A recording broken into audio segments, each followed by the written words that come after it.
안녕하십니까, 오래 선생님. 예, 안녕하세요. 네, 오늘도 바쁘신 시간 와주셔서 진심으로 감사드립니다. 예, 초청해 주셔서 감사합니다.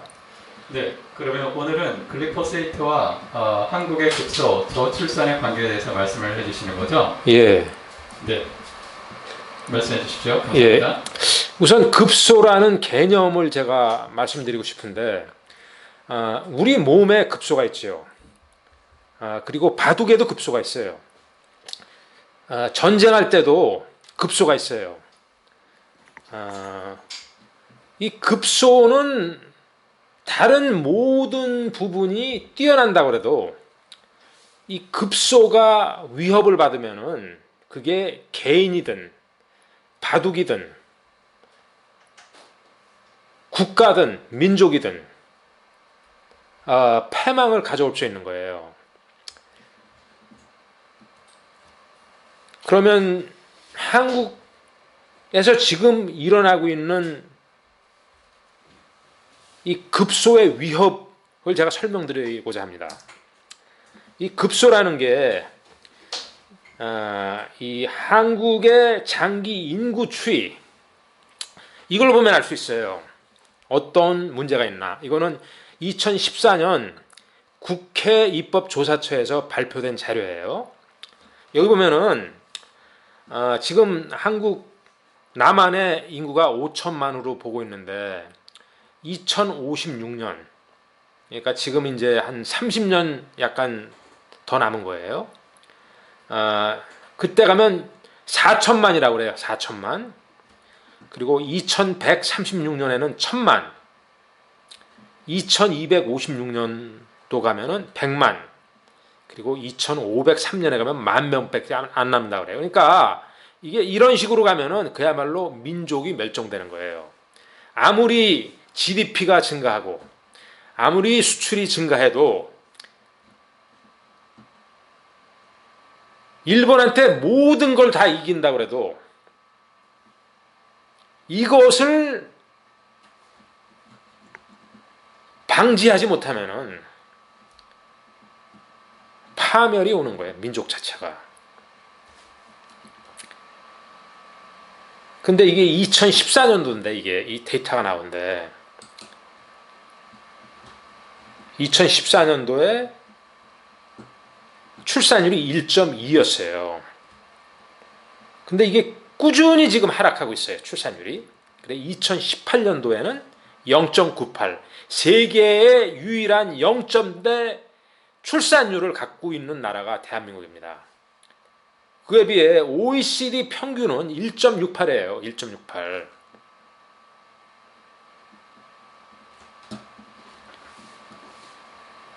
그러면은 이거는 2020년도에 출산율을 얘기하는 거예요. 0.84. 더 악화되고 있어요. 그리고 2021년도에는 더 악화돼서 0.81. 그러니까 OECD 평균의 반 정도밖에 안 되는 거예요. 그러니까 20년 동안에 출산율이 반토막이 난 거예요. 근데 여기서 항상 얘기하는 게 혼인 감소 이런 걸로 설명한다고요.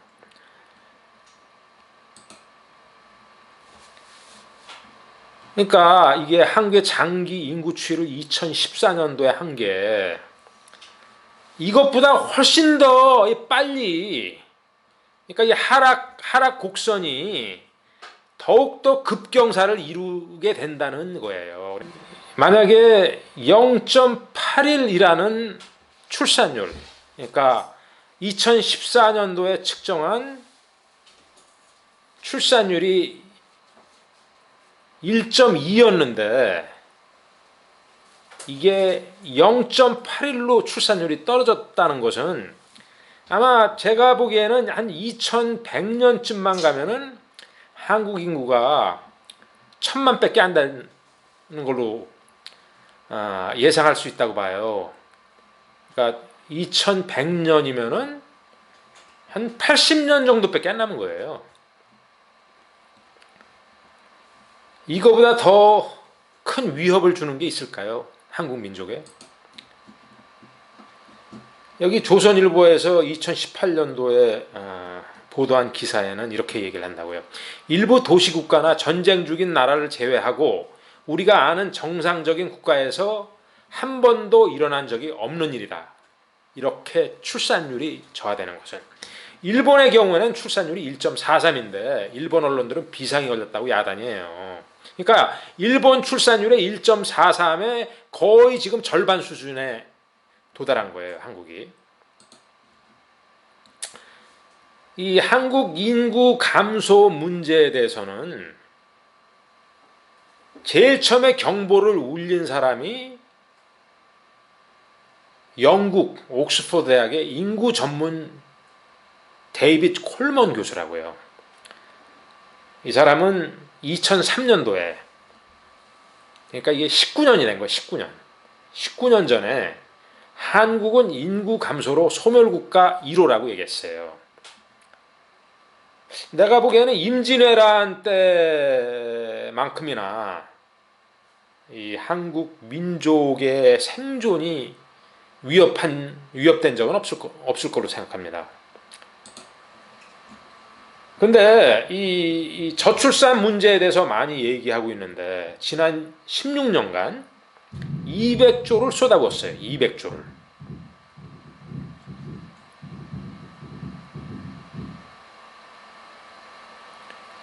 200조를 쏟아부었지만은 효과가 없는 거예요. 왜 그런가? 이거를 파악하기 위해서는 저출산의 두 가지 요인에 대해서 우리가 알아야 돼요. 한 가지는 사회적, 문화적 배경. 이거는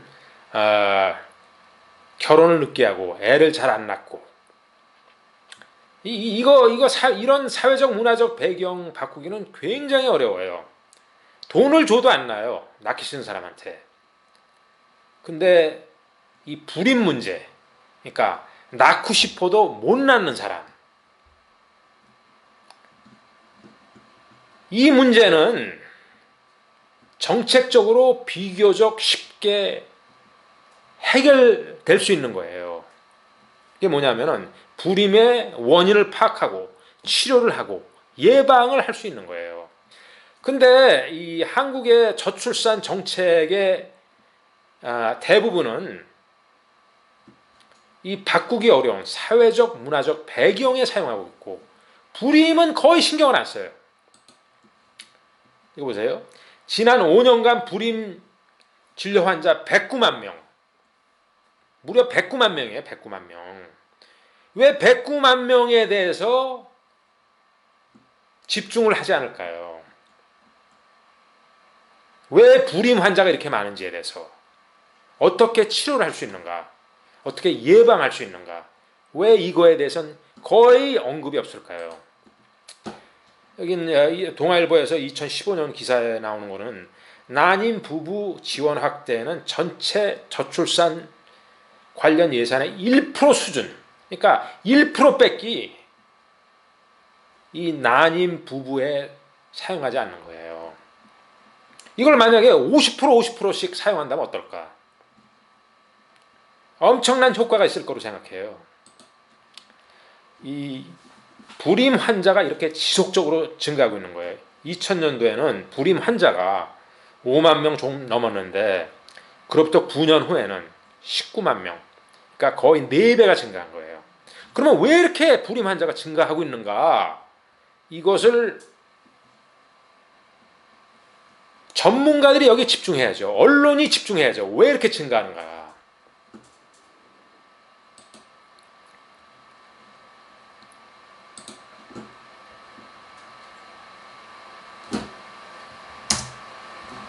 근데 왜 불임 환자가 증가하고 있는가? 이거는 이미 과학적 데이터가 발표돼 있어요. 그게 뭐냐면 GMO에 잔뜩 흡수된 글리포세이트라는 제초제. 이게 불임을 일으킨다는 자료는 엄청나게 많아요. 이거는 2012년도에 글리포세이트가 지의 고환세포를 파괴하고 죽게 만든다. 그리고 테스토스테론 양을 30% 감소시킨다는 데이터가 발표됐어요. 그리고 글리포세이트가 정자의 형태를 변화시킨다는 논문이 발표됐어요. 2011년도에. 이거는 20대 한국 남성 정자 운동성 변화를 보여주는 거예요. 이 데이터는 군에 입대할 때 신체 검사를 받을 때 이 남성 가장 건강한 군대 입대하는 남성들의 정자 운동성을 측정한 거예요. 근데 99년도에는 거의 70%였어요. 그로부터 8년 후에는 48%가 됩니다. 이렇게 급격히 떨어진다는 것은 어떤 요인이 있는 거예요. 그게 뭘까요? 그거 역시 글리포세이트예요. 글리포세이트가 정자 운동성에 피해를 준다는 논문이 2018년도에 발표됐습니다. 그리고 2017년도에 또 하나 글리포세이트가 정자 운동성을 감소시킨다는 점과, 그러니까 이 컨트롤 글리포세이트에 노출되지 않은 사람에 비해 글리포세이트에 노출된 사람은 상당히 이 정자 운동성이 감소되는 거예요. 또한 정자 수를 감소시킨다는 데이터가 발표됐어요. 그리고 여기서도 또 다른 데이터입니다. 글리포세이트가 정자 수를 감소시킨다는 논문이 발표됐어요.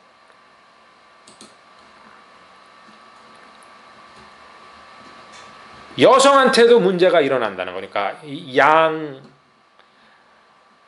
양의 자궁에 피해를 준다는 데이터가 발표됐어요. 글리포세이트가. 그리고 글리포세이트가 2세대, 그러니까 지금 말고 다음 세대, 2세대 생식 기능의 파괴를 일으키고 기형의 문제를 생긴다는 데이터가 발표됐어요. 그리고 글리포세이트가 호르몬을 교란시켜 암놈과 순놈의 생식 기능을 파괴시킨다는 논문이 2019년도에 발표됐어요. 그리고 이건 저출산의 또 하나 문제, 이 유산 환자가 이렇게 증가하고 있는 거예요. 2009년도에는 유산 환자가 6만 명이 좀 넘었는데 2013년, 그러니까 4년 후에는 7만 명이 넘게 유산 환자가 일어난 거예요.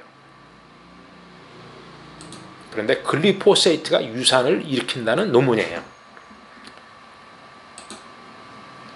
쥐새끼가 글리포세이트에 노출되면 커서 자궁의 문제로 유산을 일으킨다는 논문이에요. 저체중아 조산화 이렇게 급증하고 있는데 여기서도 글리포세이트가 조산화를 일으킨다는 논문이에요. 그래서 이런 기사가 있었어요. 인스턴트 끄는 뒤 아이가 생겼어요.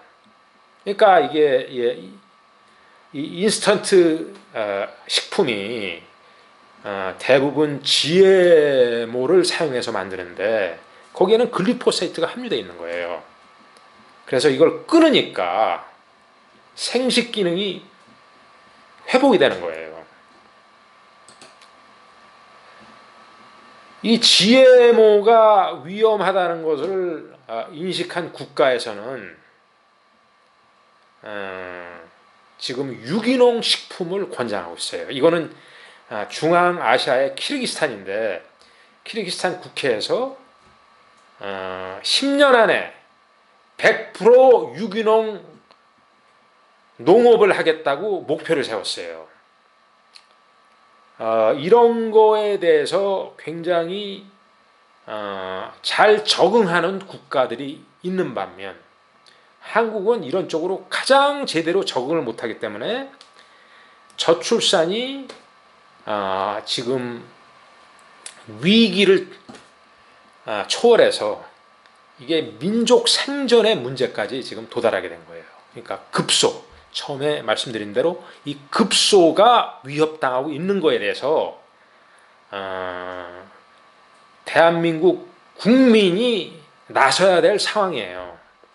정부가 제대로 안 하고 있고 대학들이 제대로 안 하고 있기 때문에 국민들이 나서야 됩니다. 어쩔 수 없이.